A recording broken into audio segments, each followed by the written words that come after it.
Hello friends, कैसे हैं आप सबका मेरे यूट्यूब चैनल में स्वागत है। आज मैं डॉक्टर भीमराव अंबेडकर जी की जीवनी लेकर आई हूँ, जो उनकी प्रारंभिक जीवन से संबंधित है। तो चलिए आइए इसे पढ़ते हैं। डॉक्टर भीमराव अंबेडकर जी का जन्म 14 अप्रैल 1891 को मध्य प्रदेश के इंदौर शहर में स्थित महू में हुआ था। इनके पिता का नाम रामजी मलोजी सकपाल और माता का नाम भीमाबाई था। अंबेडकर जी के जन्म के समय इनके पिता भारतीय सेना में सूबेदार थे और इनकी पोस्टिंग इंदौर में थी। 3 साल बाद 1894 में इनके पिता रिटायर हो गए और उनका पूरा परिवार महाराष्ट्र के सतारा में जाके बस गया। ये अपने माता पिता के सबसे छोटे संतान थे, इसलिए पूरे परिवार में लोग इनको सबसे अधिक प्रेम करते थे।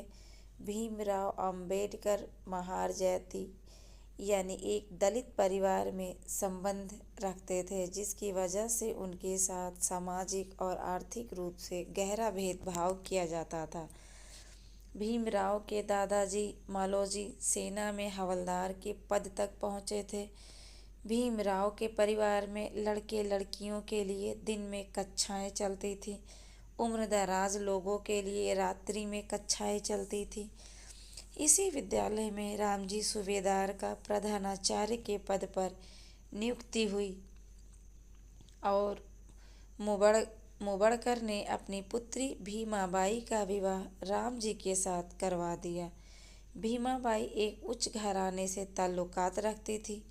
उनके परिवार में सभी सुख सुविधाएं उपलब्ध थीं और उन्हें अपने माता पिता के घर किसी भी प्रकार की कोई कमी कभी भी महसूस नहीं हुई थी। किंतु उनके पति राम जी को पुणे शहर में शिक्षक का काम करते समय बहुत ही कम वेतन मिलता था और इसी वेतन में उन्हें अपना भी खर्च निकालना होता था, अपनी पत्नी को भी देना होता था। उनके द्वारा जो पैसे मिलते थे उसी में भीमाबाई को गुजर करना पड़ता था। इस प्रकार भीमाबाई को बहुत समझौते की जिंदगी व्यतीत करनी पड़ी। बाबा साहब अम्बेडकर का जन्म एक ऐसे जाति में हुआ था जिसकी गिनती समाज में बहुत ही निम्न वर्ग में होती थी। वे एक महार जाति से संबंध रखते थे। इसे अछूत जाति माना जाता था, जिसके कारण उन्हें समाज में सामाजिक बहिष्कार, अपमान और भेदभाव का सामना करना पड़ा। उनका बचपन बहुत ही मुश्किलों से बीता। उन्हें स्कूल में भी शिक्षकों द्वारा भेदभाव का सामना करना पड़ा। शिक्षक उनके ऊपर ध्यान नहीं देते थे और स्कूल के अन्य कार्य न ही उनके साथ खाना खाते, न खेलने जाते। उन्हें पानी के बर्तन को भी छूने का अधिकार नहीं था।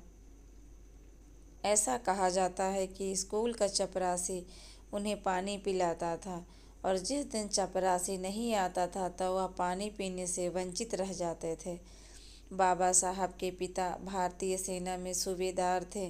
भीमराव अपने माता पिता की सबसे छोटी संतान थे। वे 14 भाई बहनों में सबसे छोटे थे।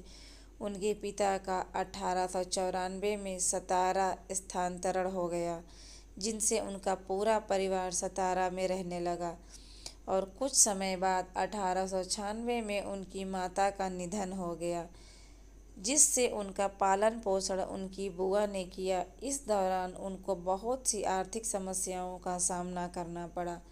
समय बीतता गया और उनके पिता ने अपने बच्चों की देखभाल के लिए दूसरी शादी करने का मन बनाया और अंततः 4 वर्ष बाद उन्होंने दूसरी शादी कर लिया और उनका पूरा परिवार मुंबई में शिफ्ट हो गया। पिता के सेना में होने के कारण अंबेडकर जी को पढ़ाई करने का पूरा फायदा मिला।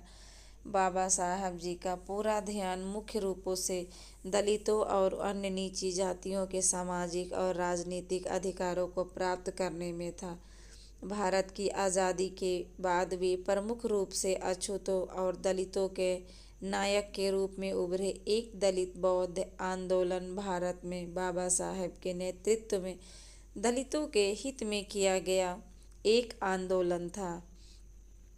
इस आंदोलन के परिणाम स्वरूप 5 लाख दलित उनके साथ सम्मिलित हुए और अपने आप को पूर्ण रूप से बौद्ध धर्म में परिवर्तित कर लिए। यह आंदोलन बौद्ध धर्म की राजनीतिक और सामाजिक पहल से जुड़ा हुआ था, जिसमें बौद्ध धर्म के विचारों और उसकी गहराइयों के बारे में व्याख्या की गई। डॉक्टर भीमराव अंबेडकर ने सामूहिक रूप से हिंदू धर्म और यहाँ की जाति व्यवस्था का अनुसरण करने से इनकार कर दिया। उन्होंने समाज में नीचे श्रेणी के लोगों और दलितों के अधिकारों को बढ़ावा दिया। उन्होंने कहा, यदि हम हिंदू धर्म और जाति व्यवस्था को अपनाएंगे तो इस समाज में दलितों और निम्न जातियों को शोषण सहन पड़ेगा। तो भलाई इसी में है कि हम बौद्ध धर्म के विचारों को अपनाएं, जिससे समाज में दलितों और नीची जातियों को भी सामाजिक और राजनीतिक रूप से समान अधिकार प्राप्त हो सके। वो लोग भी समाज में सर उठा के और बिना किसी शोषण के रह सके।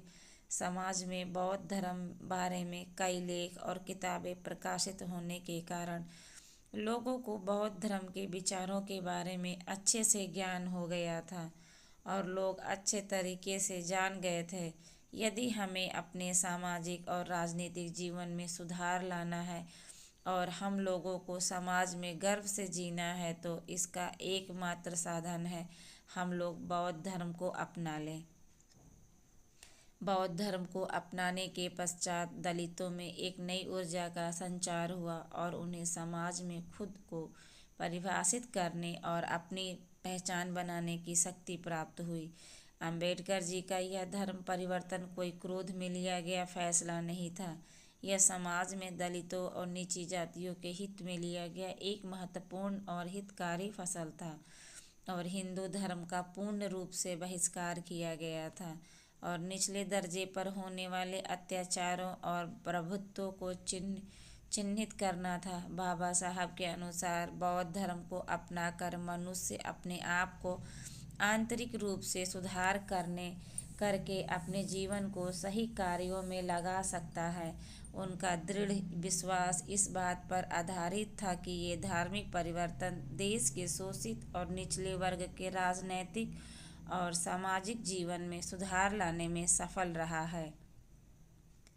तो आपको ये वीडियो कैसा लगा, इसे कमेंट में कर बताइए। वीडियो को लाइक और सब्सक्राइब कीजिए। धन्यवाद।